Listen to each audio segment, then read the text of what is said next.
좋은 날입니다. 성령님께서 오늘도 여러분의 심령 가운데 큰 은혜와 평강으로 함께 해주시기를 주님의 이름으로 축복합니다. 오늘은 데살로니가 전서 어제 서론을 살펴보았고 오늘은 여러분과 함께 1장 2절부터 10절까지의 말씀을 통해서 하나님이 오늘날 우리에게 주시는 음성을 들을 수 있기를 바랍니다. 오늘 2절부터 10절까지의 말씀은 저는 크게 네 단락으로 한번 구분해서 살펴보기로 했습니다. 2절, 3절, 4절, 5절, 6절, 7절, 8절, 9절, 10절입니다.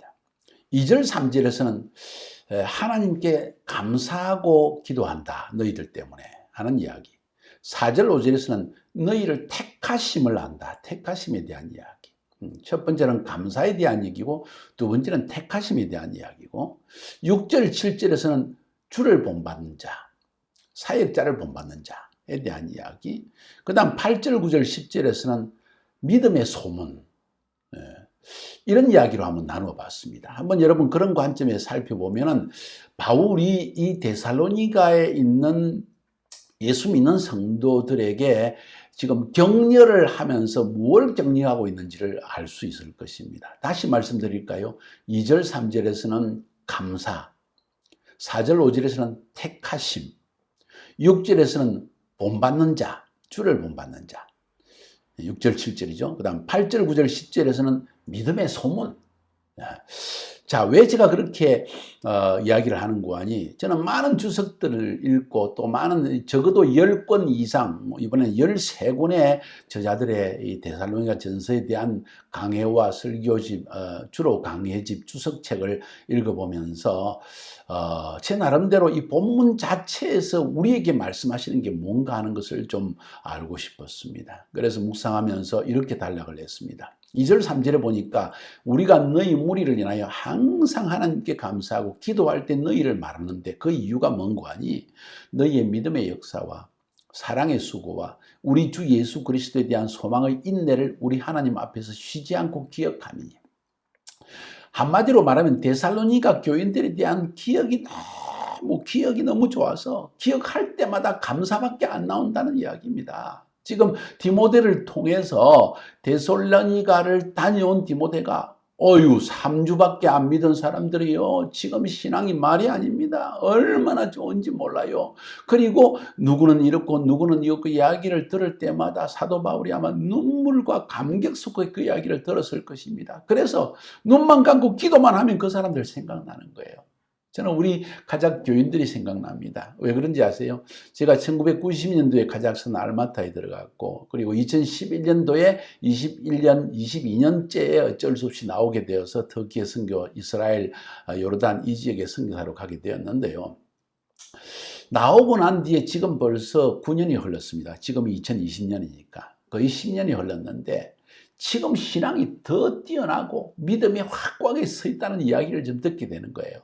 지금 코로나 바이러스 때문에 사람들이 이제 교회 예배로 모이지를 못한 지가 제법 되었습니다. 2주, 3주째 넘어가는데, 그런데 제가 이렇게 이 비디오로 설교를 찍어가지고 보내주면 새벽 기도에 몇천 명이 3, 4천 명이 들어오고, 주일 예배 보니까 5천 명, 6천 명이 들어와서, 그러니까 집안의 가족들이 함께 보니까 얼마나 많은 일원들이 더 열정적으로 복음을 듣고, 우리 김삼성 목사님이 설교한다는 이야기를 그들이 들었을 때 오히려 더 많은 사람들이 참여한다는 이야기를 듣고 제가 얼마나 기도할 때마다 우리 교인들이 생각나는지 모릅니다.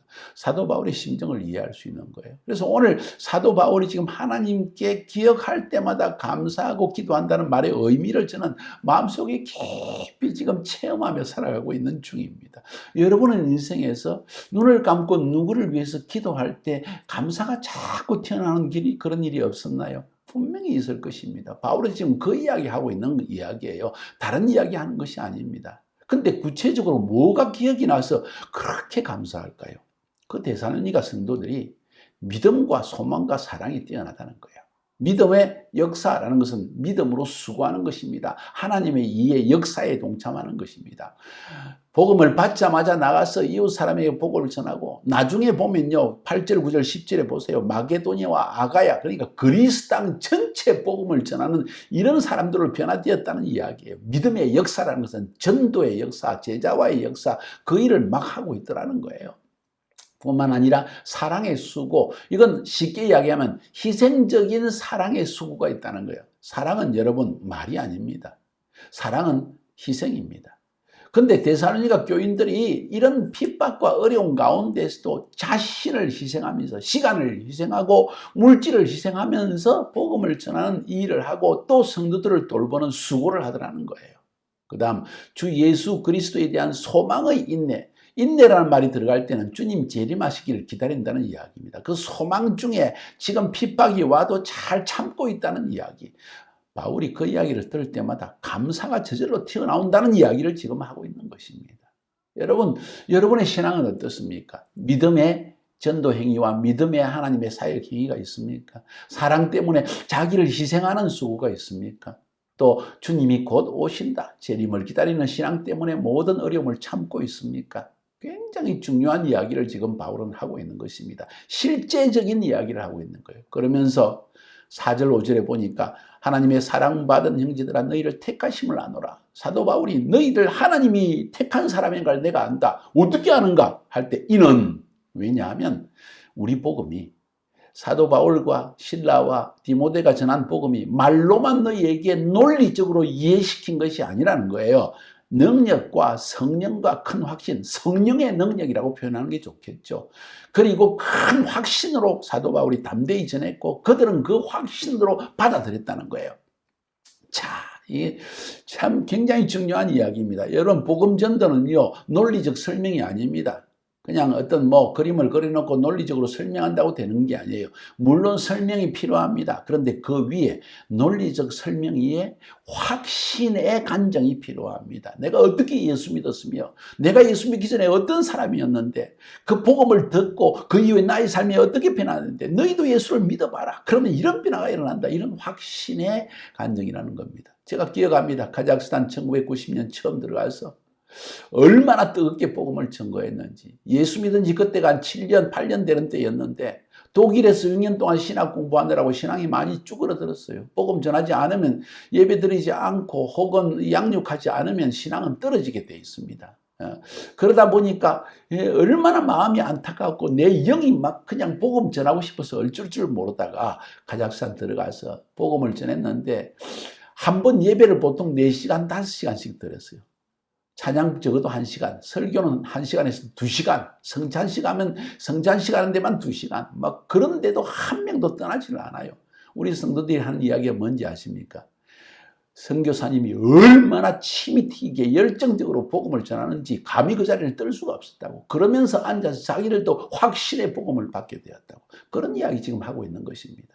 사도 바울이 이 데살로니가에 들어가서 복음을 전가할 때 그는 뜨거운 열정으로 복음을 전가할 걸 알 수 있고 인간적 열정이 아니고 성령이 주시는 확신과 그 큰 능력으로 복음을 전했기 때문에 이 데살로니가 교회에 정말 성도 그 당시에 지금 생각하면 아마도 10명에서 20명 넘어가지 않았으리라 생각합니다. 그런데 그들이 열정적으로 복음을 받았고 그들을 인해서 복음이 확산되기 시작했다는 것입니다.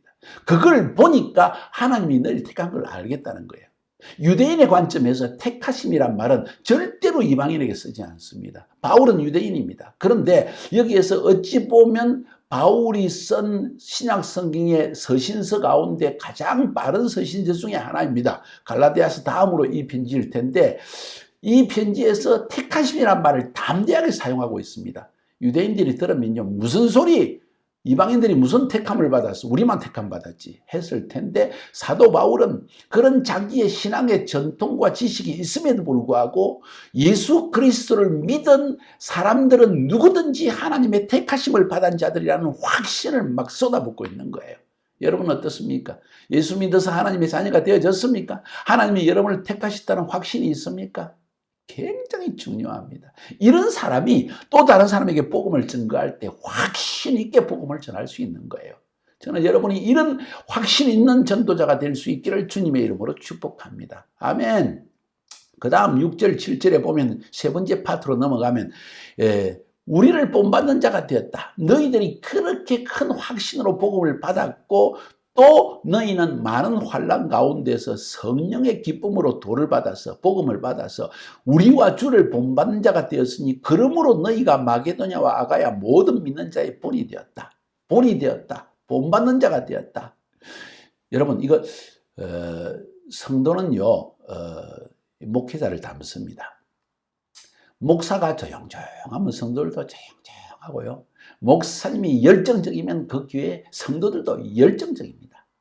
또 목사님이 신앙의 힘이 드름하고 복음도 정확하지 않고 이 사람이 목사님이 거듭난지 안 난지도 도저히 설교에서 알 수가 없는 그런 사람이면 성도들도 꼭 그런 사람만 튀어나와요.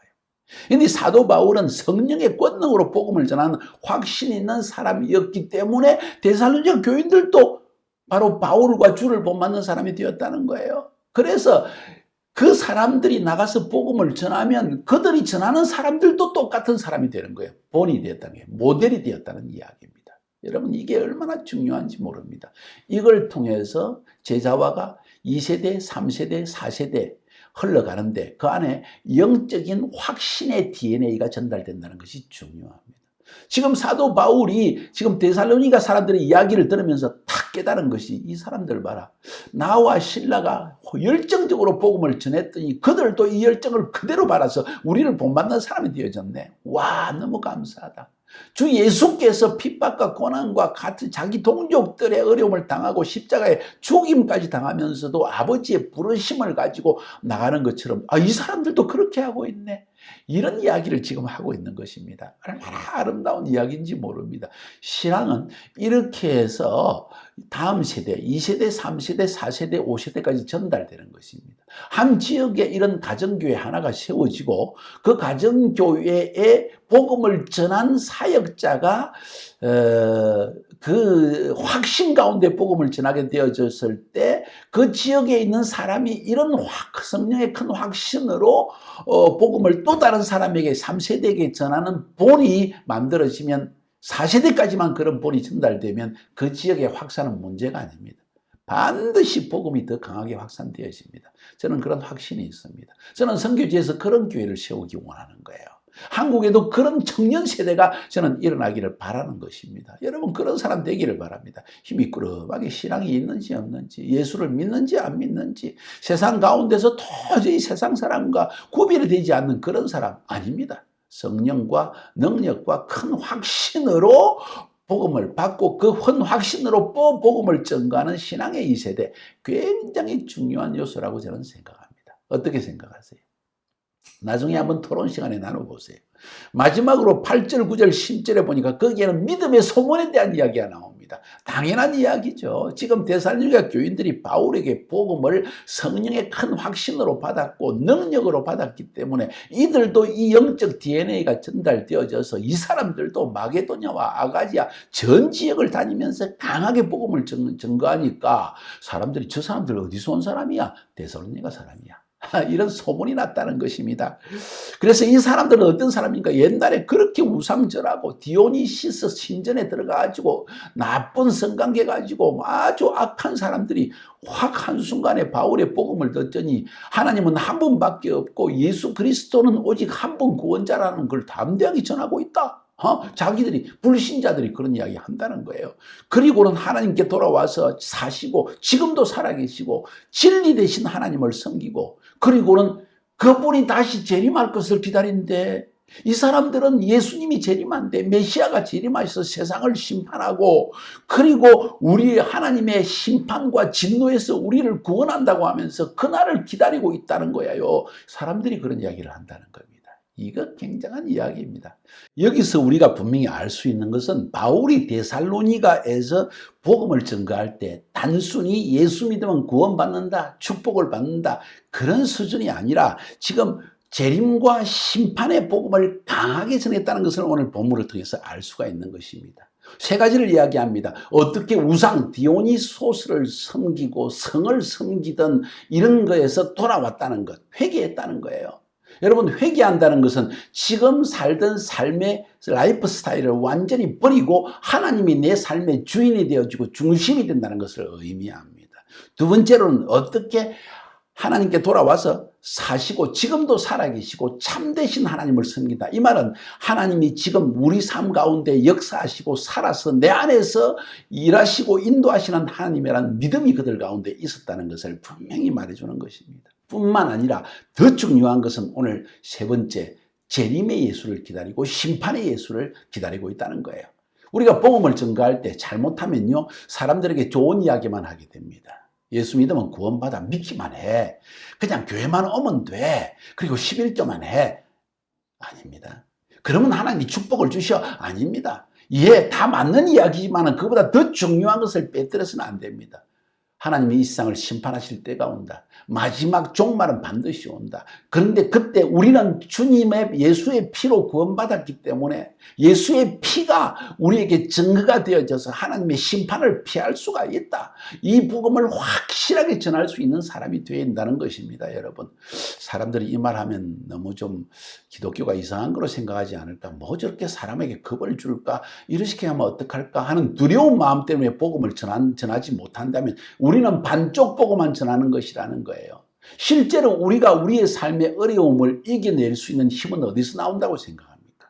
바로 곧 세상의 마지막이 온다. 종말이 온다. 그리고 종말의 때 예수님은 재림하셔서 우리를 하나님 나라에 들어가게 하실 것이다. 우리는 예수 믿기 때문에 이 세상에서 어떻게 살았는지 모르지만 가난하고 핍박당하고 어렵게 살았을지라도, 내가 고난 가운데 살았을지라도 내 안에 내게 예수의 피가 발라져 있기 때문에, 예수님의 성령이 내 안에 들어와 있기 때문에 주님 재림하실 때 온 세상이 심판받는 그때 나는 심판을 벗어나서 패스 오버, 6월 넘어가서 심판은 넘어가고 우리는 하나님의 영원한 나라에 들어가게 된다. 이 신앙이 진짜 신앙 아니겠어요? 여러분, 선교지 어느 지역에 들어가서 복음을 전할 때도 반드시 재림의 복음, 심판의 복음을 꼭 전하시기를 바랍니다. 하나님은 세상을 심판하시는 하나님입니다. 하나님은 불의를 보고 계시는 하나님이 아니다. 하나님은 반드시 공의로서 세상을 심판하시되 그를 믿는 자, 죄를 회개하는 자를 체다카, 자비로서 받아주시는 하나님이다. 이 사실을 여러분이 꼭 증거하시기를 바랍니다. 오늘 이 본문 말씀 보세요. 저는 4가지를 전했습니다. 첫 번째 감사, 두 번째 택하심, 세 번째 주를 본받는 자, 네 번째 믿음의 소문. 여러분에게 이런 것이 있습니까? 오늘 이 말씀을 가지고 우리는 택함받은 확신이 있는가? 한번 서로 나누어 봅시다. 우리는 주를 본받는 자, 그리고 사람들의 모본이 되는 신앙생활을 하고 있는가? 그것도 한번 나누어 봅시다. 그리고 마지막에 기도합시다. 주님, 이런 택하심을 주신 우리 주님께 감사합니다. 주님, 우리가 지금까지 그렇게 살지 못했습니다. 그리스도를 본받고 사역자를 본받는 삶을 살게 해 주시옵소서. 그리고 우리의 믿음의 소문이 온 세상에 퍼져나갈 수 있는 그런 삶을 살게 해 주시옵소서. 한번 그런 기도 드리고 싶지 않습니까? 승리하시기를 주님의 이름으로 축복합니다.